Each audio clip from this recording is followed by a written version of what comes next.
Welcome to Little Detours with Regina Brett, where we help you create a life you love out of the life you have. Thanks for joining me. I'm your host, Regina Brett. Interrupted by God. That's how Tracey Lind describes her life. The biggest interruption came in 1984 at a McDonald's on 42nd Street in New York City. A conversation with God changed and shaped her life for good and forever. That's where she began her dance with God, a God she calls her dancing partner. And what a dance it has been. For 17 years, from 2000 to 2017, Tracey served as Dean of Trinity Episcopal Cathedral, a thriving and diverse urban congregation, a center for arts and music, a gathering place for those devoted to Cleveland and its future. The Very Reverend Tracey Lind was one of the most vibrant preachers in Cleveland and possibly in the country. Her ministry included work for social and environmental justice, interfaith relations, sustainable urban development, and progressive theology. She also led the establishment of greater Cleveland congregations and numerous faith-based and civic initiatives. Tracey is the author of the book, Interrupted by God, Glimpses from the Edge. And then 3 years ago, a diagnosis of dementia interrupted her life, or perhaps just changed the music to her dance with God. Tracey, thanks for joining us. Thanks, Regina, for having me. It's great to be with you. Well, I'm so glad you could join us. And I love running into you every so often. I see you walking around the lake and I'm like, that's got to be Tracey. You've got a look about you. It's kind of like a halo glow, I think. Well, it's been fun, especially during this pandemic, to see you and Bruce as we do those daily walks around that beautiful Shaker Lakes. And I'm very grateful to you for cleaning up so much around it. Well, I love to get out there with my trash bags and collect litter. Tracey, you handed me your business card, and I love that on the back of it. It reads, "Please be patient. I have frontotemporal dementia and may have trouble speaking, repeat questions, forget what you've told me, take longer to make a decision, get startled, anxious, or confused." So I just want to make sure up front that you are completely comfortable. If any of those things happen in our conversation, if you need me to pause or ask me to repeat anything, it's going to be just part of our dance. Okay? Okay. And I just love that you have that card because my mom in her later years had Alzheimer's, and I always wished I had something to kind of show people when they dealt with her that sometimes her brain was completely fine and other times there were just these gaps. And I almost wish I could hold something up so they could treat her a little kinder, a little more gently. How have people responded to you? Well, let me tell you about the card in the first place. After I got diagnosed, which, by the way, was Election Day 2016, I had been out in the morning that day doing Get Out the Vote and poll monitoring with Greater Cleveland congregations. And I quietly excused myself because I had a doctor's appointment at the Cleveland Clinic. And so I met Emily, my beloved spouse, at the clinic. And the doctor said, well, the good news is that we have ruled out Alzheimer's for now, though you're carrying the Alzheimer's gene. But the bad news is you have something called frontotemporal degeneration. It's short for FTD. It has nothing to do with flowers. And we didn't know what it was. I mean, we had no idea. And he explained to the two of us that it was the frontotemporal lobes of the brain. It generally affects people in midlife, 40s to 60s. The statistical life expectancy is on an average of 7 to 10 years after diagnosis. And eventually I would lose the ability to communicate, to use and understand language. And we were stunned. I was stunned. It made sense. Everything he explained to me made sense to what I was experiencing. And so eventually I went to a conference put on by the Association for Frontotemporal Degeneration, AFTD. And I saw people with these cards. And I thought, oh, that's what I need, because so often you can't even tell I have it, but it'll be at a really critical moment in time, like standing in a TSA line or or dealing with a bank, or asking for directions or something like that.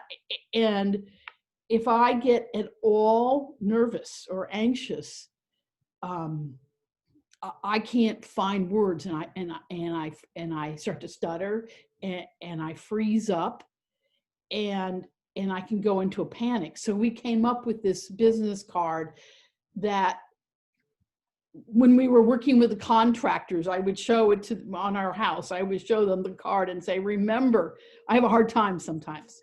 People have been extraordinarily kind. I think the hardest part of it all is because I have such a deep well of language. They call it in the field cognitive reserve. I have a lot of that because I've used language my whole life. People don't see this. In the early stages of dementia, especially FTD and Alzheimer's, only those closest to you, seeing you on a daily basis, will see what's happening, because we can keep it together in the public. So for me, the hardest part is when people say, well, you seem just fine, and that sense of denial then confuses me. I never thought of that, when that people's reaction when they want to be positive and say everything's okay does confuse you, because you're experiencing it so differently than they are.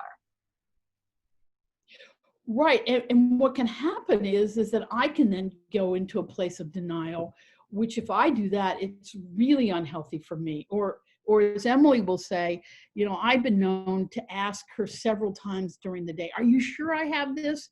Are you positive? And then poor Emily is put in the position of saying, Tracey, yeah, you have it. You've got to deal with it. Tracey, what were the first symptoms? What was the first clue that something was off? What were the early symptoms? I stopped being able to recognize faces and recall names that I knew well. I found myself searching for words a lot. If I stopped being able to speak sort of spontaneously the way I used to, I started getting confused with my calendar. I would show up at the wrong place or the wrong time. And then there was this one day where I walked into a restroom and I didn't recognize my own face in a mirror. And that scared the daylights out of me. And that's when I called a really dear friend of mine at the clinic and said, I need to see somebody. I need to see somebody now. I didn't even call my own doctor. I didn't even tell Emily. I called a friend and just said, please, you got to help me out here. So you went from somebody who, I've heard you speak, and the command you have of the language and the audience, and like you had such a powerful presence, especially with your voice. I wonder if it feels kind of like, almost like, what is going on here, God? You gave me this great gift, and are you taking it away? I've never felt that. I've never been upset with God. I've been frightened. I've been sad. I've been angry. I've asked myself, what did I do wrong at times? But my sense of God is not a God that makes bad things happen to good people. My sense of God has always been and continues to be a God who is right here in the muck with me and walks with me and helps me figure out what to do with whatever situation I find myself in. It's not God's fault that I got FTD. It's genetic, it's environmental, it's toxicity, it's stress, it's lifestyle, but it's not of God. But God can help me figure out what to do. I did think it was ironic that for one of the most extroverted verbal people even I know, and loud, that was going away. Something new was being born, a lovely way to look at it, something new being born. Yeah, it's a next chapter, and some great things have been coming out of it. Some really hard things, but some really good things, and that's what I'm hoping will be to the bitter end. And I think that's also part of aging. That the life we knew as young adults and as middle-aged adults, it begins to shift as older adults. And it's hard to believe that people like you and me, Regina, we're becoming older adults. And you've got to be willing to let things go and to find new pleasures, new activities, new strengths, but holding on maybe to the same values, the core, that doesn't change. Yeah, I think there's kind of a surrender that you face as you age because you're powerless over so much of even your own body and what you used to be able to do or your eyesight. I mean, my grandkids joke that they want to teach me Braille so I can read without my reading glasses because I have to wear them all the time, and they're little and they don't understand. But that sense of powerlessness on a different level, or that life is changing in ways that you can never go back to that youthful you. So how do you reach an No, acceptance? I want to. That's Well, the prayer that I say pretty much every day is that serenity prayer. For me, addiction has never been an issue, but I think the spirituality of the 12-step program, especially that serenity prayer of uh, God, grant me the serenity to accept the the things need that to I cannot accept the change. things I cannot change, the courage to change the things I can, and the wisdom to know the difference. That prayer applies so much to living with early stage dementia, because there are things that I can't change. I can't change this diagnosis. However, there are things that I can and I have changed about how I live and walk and be in this world. And the challenge always is to be able to recognize that which I can't change and that which I can change. I always say, I still drive, but I don't drive a lot. And I'm not a good driver anymore. I shouldn't say that on air. I haven't had any accidents. I'm a careful driver, but I recognize that there will come a time where I shouldn't drive. And I want to give that up before I put myself or somebody else at risk because of my own stubbornness. So that's part of that serenity. One of the routines you ask me to think about routines, and one of my big routines is called SHIELD, and Robert Tanzi of Harvard Medical School coined the word SHIELD, the acronym, and it stands for sleep, handle stress, socially interact, exercise, learn new things, and diet. And what they're learning is that SHIELD protocol as a way of life is a really important way of life for brain health. And so change the things I can change. I've changed all of those things in the last 4 years, all of them, every one of them. And when I slip up, my brain health, my brain function slides. So there's an example. That's really beautiful. And Tracey, the idea of calling it your brain health, I don't think we ever think about that our brain has a healthy, we think about our heart being healthy, our body physically being able to run or walk, but our brain health. I love that SHIELD. I'm gonna check myself on those different elements. Well, I think it's good for diabetes. It's good for heart health. It's good for cancer. It's good for us. And what's good for the heart is good for the brain. And one of the frustrations you asked me earlier about this people not always seeing that I have it and trying to compliment me. If I had a heart attack and I lost 50 pounds and I got in shape and I was doing really well, or if I had cancer and I went through really horrible chemotherapy, And I did go through some pretty horrible detox of heavy metals in my body. So I have a little sense of what that's about. If I did any of those things, people would say, yay, you're doing a great job, but they wouldn't deny the reality. And when people are trying to get brain healthy, that's where that denial comes in. But shield, sleep, handle stress, or for me, it means eliminate stress. If I sense that there's something stressful in my way, I get out of the way. In fact, I say to people, I'm sorry, I can't do that. That's too stressful for my brain. Wow, that is really powerful. Yeah. Oh yeah, social interaction. I mean, that's was the hardest part of the quarantine for me. The stay-at-home order, and that's why when we saw each other walking, you often saw me walking with a different person, because I need social interaction every day. I need a lot of it, and I had to find safe ways to do it, and I still do during this pandemic. And then learn new things. It's really important for the brain to keep that elasticity going by learning. Obviously, exercise. I thought I exercised a lot. The reality was, I always put it second. And finally, diet. I mean, we all know about diet. And we all know about sleep.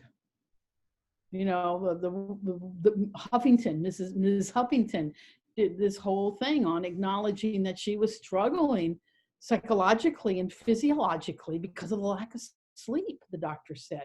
Getting good sleep. Well, thank you for those tips, Tracey. Those are great. You talked a little bit about some of the fear and frustration, and I wonder, you know, this disease, this dementia will progress. What are your fears around it, and how do you handle the fears of the future? Oh gosh, I guess I have three.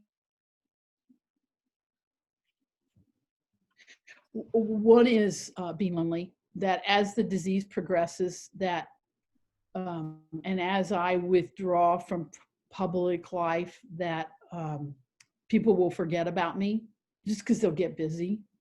I mean, everybody promises that, oh, I'll come over and see you and sit on your front porch, or I'll go for a walk with you. But we all know life interrupts, right?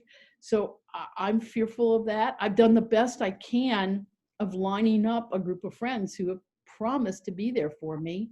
And Emily knows who they are, but that's a fear. Another fear is not being able to stay home. If the pandemic has taught me anything, it's while I'm on the board of a retirement community, while I spend a lot of my energy working for quality memory care facilities, I don't want to go to one. I want to be home.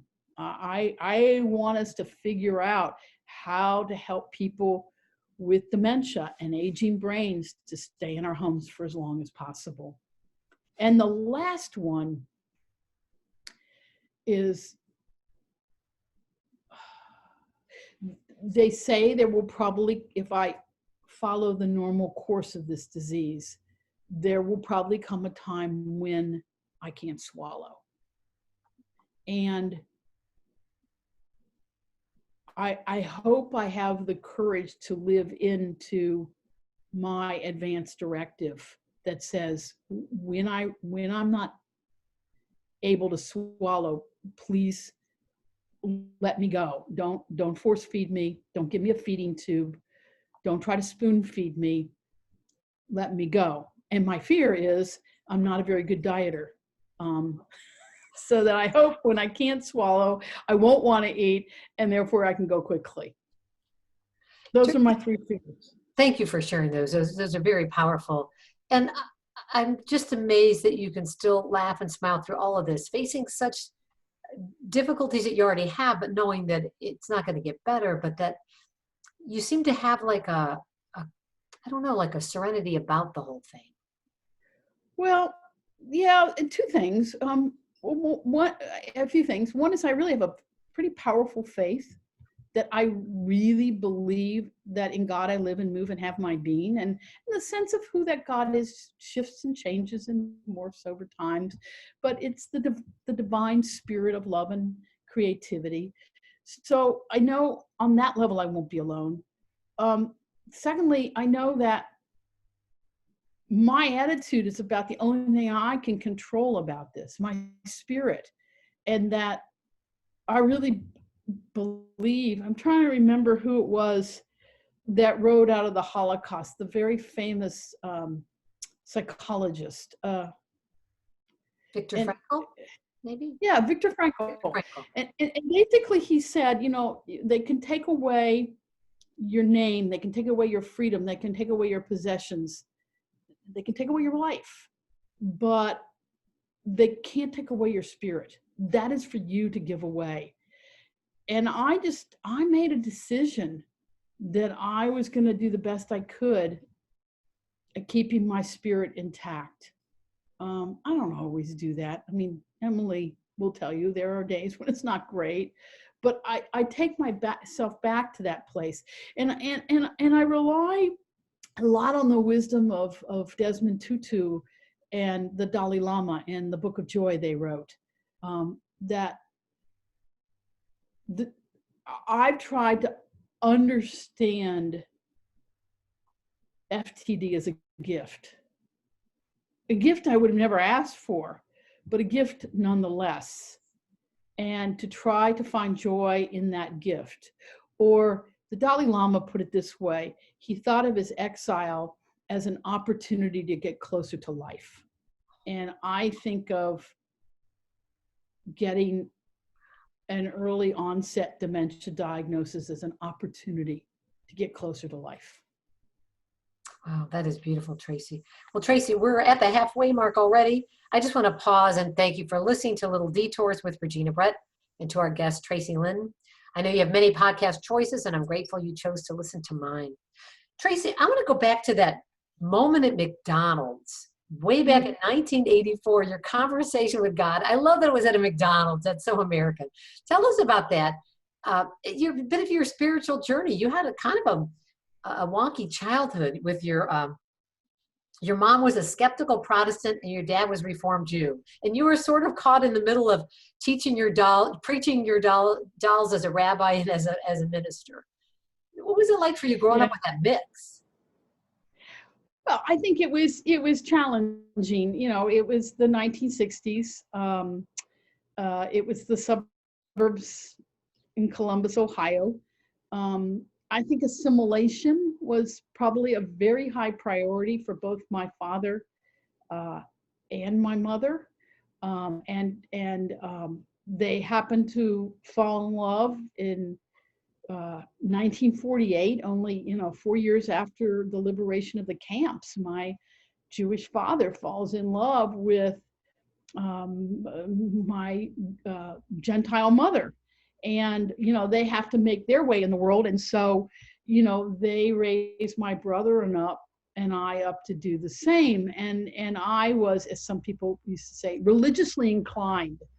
I was always curious about God. And from a very young age, I thought I wanted to be, at first I wanted to be a rabbi because I was raised primarily in the Jewish community of Bexley and Eastmore in Columbus, Ohio. And I would say, I'm going to be a rabbi. And people would say, well, you can't be a rabbi. Your mother's not Jewish. And in any way, you're a girl. I'd be okay. And then I went to a girls' school where most of my classmates were good Protestants, mainly Episcopalians.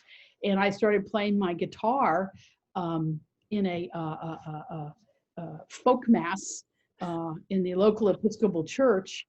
And I would sit there thinking, oh, maybe I'll be a minister. That would make sense.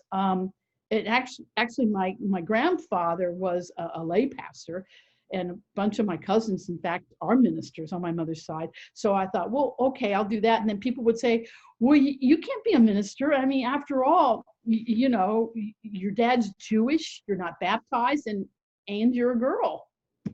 So I sort of put it out of my mind and just said, all right, I can't do either. and decided I would become a community planner and a community organizer. And it wouldn't go away. It just wouldn't let me go. So I went to Union Theological Seminary in New York City to try to figure it out. And Union was right across the street from Jewish Theological Seminary. So I was, hedging my bets. And by this point, I was really, I sort of had found a home in the Episcopal Church, but there was still this uncertainty. And I used to say, Jesus was the only rabbi who ever really fully accepted me for who I was. I mean, I couldn't help who my parents were, right? And interfaith identity and intermarriage has been a complicated issue in this country for a long time. And now it's got very different take. And Regina, you understand something about all of that. So anyhow, it was a winter day. It was the day before second semester, and I was ready to drop out of seminary. I thought, this is way too confusing. I can't do this. And I was walking down the street to see my spiritual director. We all had to see a spiritual director. And I just said, to the air, when are you going to let go of me? Right? And this voice said, I'm not. And I said, what do you want with me? And this voice said, your life. And I thought, oh man, I'm in serious trouble. Now I'm hearing voices.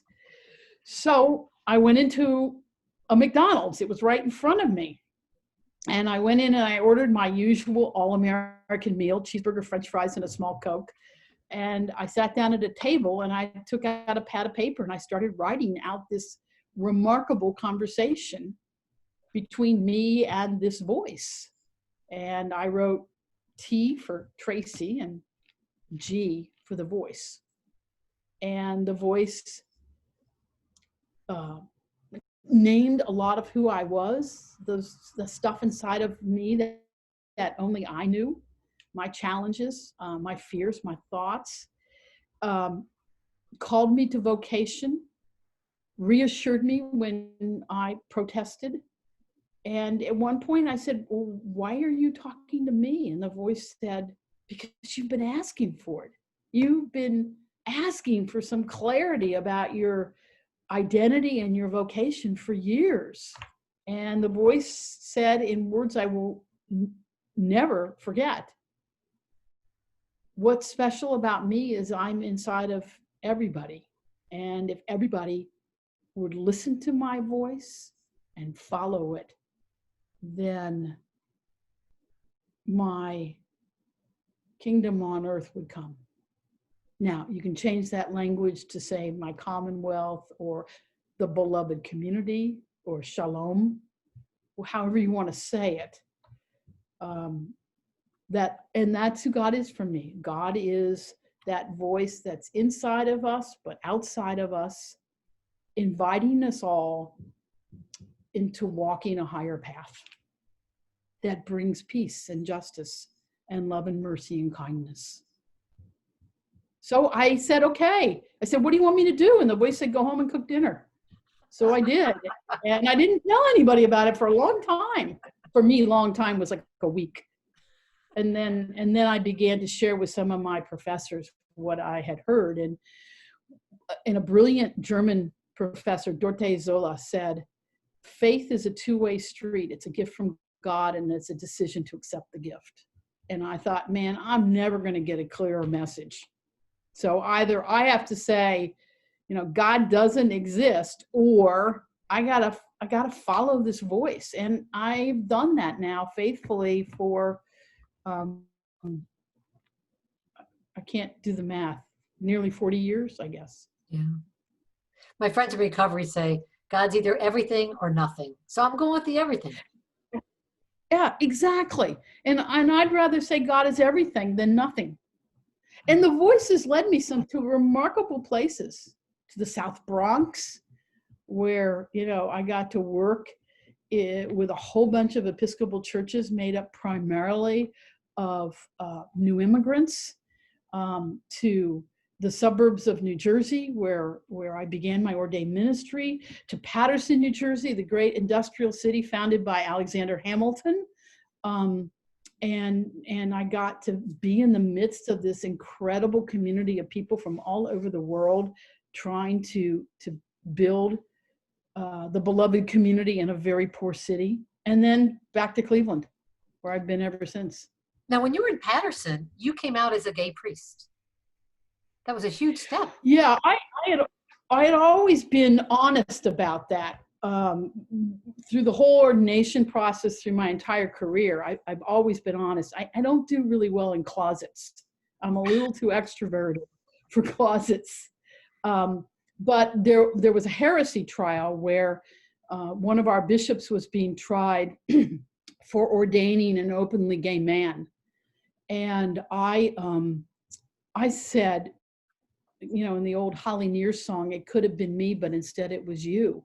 And I thought, what's happening here could have happened to me and to the bishop that ordained me, but instead it happened to my friend Barry and Bishop Walter, who ordained him. And I thought, this is ridiculous. So I said, we who are gay and lesbian clergy need to stand up with Barry. He can't take the brunt by himself. And so I wrote a letter to my congregation and the bishop and standing committee, you know, the judicatory, and said, I'm gonna talk about this. I mean, yes, you all know that I'm a lesbian, but I've never made a big deal of it in the pulpit. And I'm gonna talk about it because we gotta make witness. One of my parishioners was the publisher of the local newspaper. And she said, you might not think this is a big deal, but this is a big deal. And so either you will voluntarily do an interview with us or we will cover it anyway. So after some consultation, we agreed to kind of release the story to them. And the next thing I knew, I was driving on the Cross Bronx Expressway, listening to 1010 radio, and all of a sudden I heard on the radio, lesbian priest in Paterson, New Jersey comes out from the pulpit. And I practically ran off the highway. And then it was front page news. And it felt to the world a much bigger deal than it felt to me. Because I thought, well, they all know anyway. I'm just talking about it. But what I learned is that talking about something is very different from just being that something. Don't you think you also freed other people by having that come public? People who have been in a closet, who haven't felt safe enough to really be who they are publicly in the world with their family and friends. Do you feel like you being more public has kind of opened that closet for others? Yeah, I think to some degree it has. I also think that it's opened other doors. You know, I joke that maybe I have dementia because I hit my head on the stained glass ceiling one too many times. I was nominated for bishop a number of times and was not elected. And a wise old bishop named Barbara Harris, who was the first woman ever to become a bishop in the United States, African-American woman, said to me one day in the early days of this process, she said, Tracey, are you prepared to open doors that others will walk through? And I said to her, you know, Barbara, I don't think that's my vocation. And she kind of smiled at me and said, well, I think it might be. So you better get ready for that. And in the end, that's what it's turned out to be. That was my vocation, was to open the doors that lots of others now have walked through. That's beautiful. Tracey, we just have a couple minutes. I want to mention in your farewell letter to your congregation, you said, you quoted Ecclesiastes, to everything there is a season, a time for every purpose under heaven. That was in your farewell. I wonder, what is the season now for you? When you think of your season and your purpose now for Tracey Lind? Well, I think it's a couple of things. One is that I am trying to be one of those voices of people living with dementia, trying to A, make sense of it, and B, destigmatize it, and help people be less fearful of it. So I do that through speaking, public speaking, and through my writing. And I do that in partnership with Emily. we talk about it as dementia from the inside out, and as she says, the upside down. So that's a big piece of the work. Came to kind of a screeching halt in March with the pandemic, because we've been traveling the world for the past 3 years. But now we're finding new ways to do it like everybody else. Secondly, I'm working on my photography, and I do have a photography show opening in September at the Foothills Gallery right here in Cleveland Heights, Ohio. And it will also be a virtual exhibit, which is something else we're learning to do.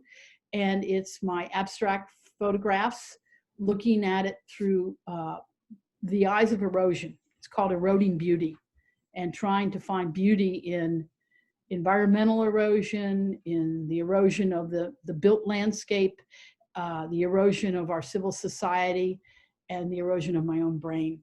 And so I'm working on my photography, and I'm trying to live by the shield. I'm trying to stay healthy. I'm trying to enjoy life. And I'm also working on a book. So I guess I'm pretty busy still. You're doing more than most people at the height of their careers. My goodness, that's wonderful. Well, Tracey, I want to thank you so much for sharing your story with us. And you do have a website. I'll put a link to that on my podcast page at reginabrett.com. And on your website, people can also find your photo exhibit and read some of your blog posts. Yeah. My biggest takeaway is that shield, because I don't even give myself permission to sleep. I feel like, oh, there's somebody that needs this, or I better stay up, or I'm constantly draining myself to the very bottom. And I wouldn't do that to my car. I would never drive on empty, but I drive me on empty. So thank you for that shield. And that's what I learned. So it's really important. That was great. And you still owe me a walk. I do. I owe you many walks, Tracey. We're going to do walk. So I want to ask you the question I ask all my guests. What's the very best thing you do for yourself every day to create a life you love out of the life you have? I think the very best thing that I do nearly every day is a morning cup of coffee in the hot tub with Emily as we talk about the day ahead. And it's the one time where neither of us can multitask. So I think that's probably the most special thing I do every day. I love that. No phones in the hot tub. No phones in the hot tub. Well, Tracey Lind, thank you so much. Thank you for your beautiful story, and I can't wait to see how the rest of your life unfolds. Thanks, Regina. I look forward to seeing you in person soon. Take care.